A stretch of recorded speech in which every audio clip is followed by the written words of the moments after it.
ભગવાને હિંમત ભેગી કરીને કહી દીધું, નાહમ બક્ષિતવાનંબ સર્વે મિથ્યાભિશંસિનઃ યદિ સત્યગિરસ્તર્હિ સમક્ષમ પશ્ય મે મુખમ.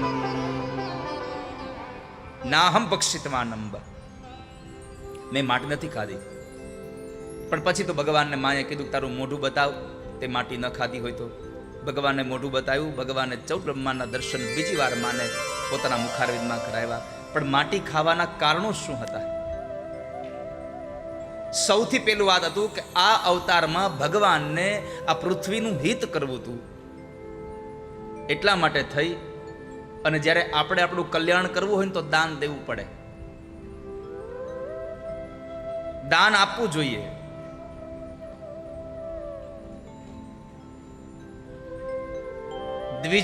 દ્વિજને દાન આપવું જોઈએ. દ્વિજનો એક અર્થ છે બ્રાહ્મણ જન્મે પછી એને જ્યારે પાછા યજ્ઞોપવિત સંસ્કાર થાય એટલે ફરી પાછો એનો જન્મ થયો એટલે એ દ્વિજ. આ દાંત છે એને પણ દ્વિજ કહેવાય, કારણ કે એકવાર દાંત પડી જાય પાછા બીજી વાર આવે છે, આને દ્વિજ કહેવાય. તો ભગવાને આ માટીનું દાન આ દ્વિજ એટલે દાંતને કર્યું છે. બીજું, ભગવાન જ્યારે એના મિત્રો સાથે રમતા હતા તો મિત્રો એને મજાકની અંદર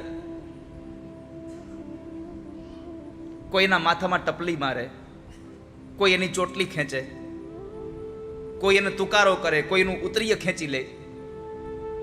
પણ ભગવાનને થયું આ બધા ક્ષમાને પાત્ર છે અને ક્ષમા જો આપણી અંદર લાવી હોય તો જેની પાસે હોય એની પાસેથી મેળવવી જોઈએ.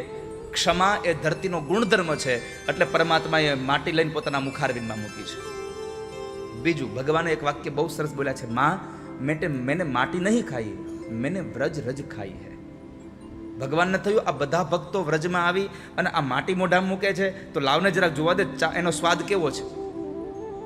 ભક્તો ખાય છે તો ભગવાને પણ ખાધું, ભગવાને પણ માટી ખાધી.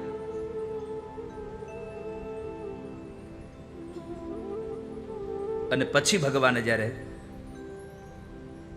માને 14 બ્રહ્માંડના દર્શન કરીને બતાવ્યું કે મેં એકલાય નહીં આ બધાએ ખાધી છે, એટલે કે પોતાની અંદર રહેલા બધા જ જીવાત્માઓએ એ માટી ખાધી, એની કથા બતાવી. પણ જ્યારે ભગવાનને 14 બ્રહ્માંડ દેખાડ્યા તો માં વિસ્મય પામી ગયા કે અમારો દીકરો નથી, આ તો કોઈ બ્રહ્મ છે. પુત્ર નહોતો માનતા ભગવાનને. એટલે પછી ભગવાને એક માયાની ચાદર ઓઢાડી અને ફરી પાછો પુત્ર ભાવ કર્યો. સદ્યો નષ્ટ સ્મૃતિર ગોપી સારો પ્યારો માત્મજમ. ભગવાનને એવું થયું કે માં મને દીકરો નહીં માને તો પ્રેમ નહીં મળે, એટલે ભગવાને ફરી પાછી માયાની ચાદર ઓઢાડી દીધી અને પુત્ર ભાવ પ્રગટ કરાવ્યો છે. એ માયાની ચાદર ઓઢાડી ત્યાર પછી પરમાત્માની કથા છે. દામોદર ભગવાનનું એક નામ પડ્યું, દામોદર લીલા.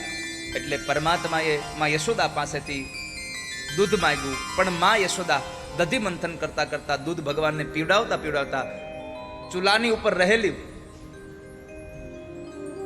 એ ગાયનું દૂધ જે હતું એ ગાયના દૂધને જ્યારે માં યશોદા ઉતારવા ગયા ત્યારે ભગવાનને ક્રોધ આવ્યો. પણ તમે જુઓ ભાગવતની આ કથામાં બહુ દિવ્ય વાત બતાવી છે કે જ્યારે માં યશોદા દધી મંથન કરવા બેઠા ત્યારે ઠાકોરજીની સેવા કરે છે અને સેવા કરવાના સમયે માં યશોદા રેશમી વસ્ત્રોને પહેરે છે. ક્ષોમંબાસઃ પૃથુકટી તટે બિભ્રતિ સૂત્ર નદ્ધમ પુત્ર સ્નેહ તનુકુચયુગમ જાતકંપમ ચ સુભ્રુઃ રજ્જવાકર્ષ શ્રમભુજ ચલત કંકણોત્કુંડલે ચ સ્વિન્નમ વક્ત્રમ કબર વિગલ માલતી નિર્મમંથ. માએ સુંદર મજાનો શૃંગાર કર્યો છે. અહીંયા આગળ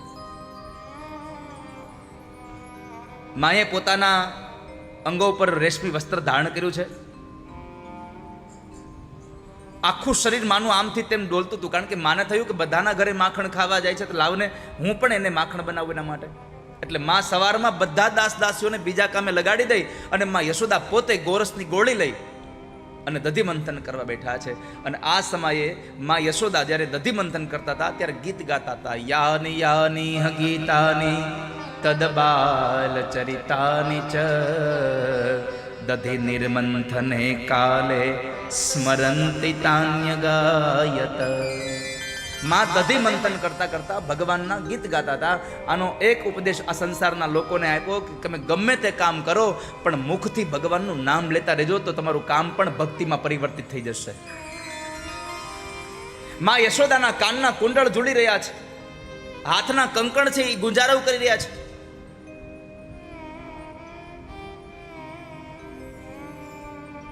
માએ કમરમાં રેશમી વસ્ત્ર દોરીથી કસીને બાંધ્યું છે. માએ રેશમી વસ્ત્રોને કસીને બાંધ્યું. આનો અર્થ છે જીવનમાંથી આળસ, પ્રમાદ અને અસાવધાની ન હોવી જોઈએ. સેવાના કર્મમાં પૂરી તત્પરતા હોય. રેશમી વસ્ત્ર એટલા માટે પહેર્યું કે કોઈ પણ પ્રકારની અપવિત્રતા રહી જશે તો મારો કનૈયો નહીં ખાય. રેશમી કપડામાં અપવિત્રતા નથી હોતી, તમે જુઓ. માં યશોદાએ દધી મંથન કર્યું, પણ એક ઘટના અવળી ઘટે. કાલ હું ગુરુજી સાથે ચર્ચા કરતો હતો આ વાતની, કે ભગવાને ગીતાજીમાં એમ કહ્યું કે મને જે માણસ જે આપે એનો સ્વીકાર કરું. અહીંયા યશોદા દધી મંથન કરીને ભગવાનને માખણ આપવા માટે બધું પ્રયત્ન કરે છે, તો ભગવાને ઊંધું માંગ્યું, મને તારું દૂધ દે. નહીં તો જે આપે ભગવાનના ભક્તો એ ભગવાન લઈ લે છે, તો અવળું શું કામ માંગ્યું?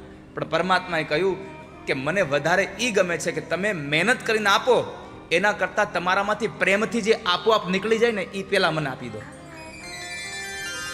માં જ્યારે દધી મંથન કરતા હતા, ભાગવતજીમાં લખ્યું છે કે માની છાતીમાંથી દૂધ નીકળતું હતું ભગવાનના હેતને લઈને, પ્રીતને લઈને. તો માં મને આ દૂધ પેલા આપી દો. અને જ્યારે ભગવાન માં યશોદાને કહે છે, યશોદા જ્યારે દધી મંથન કરતા હતા ને ત્યારે માના કંકણ અને કુંડળ ઉછળી અને માને વધાઈ આપતા હતા.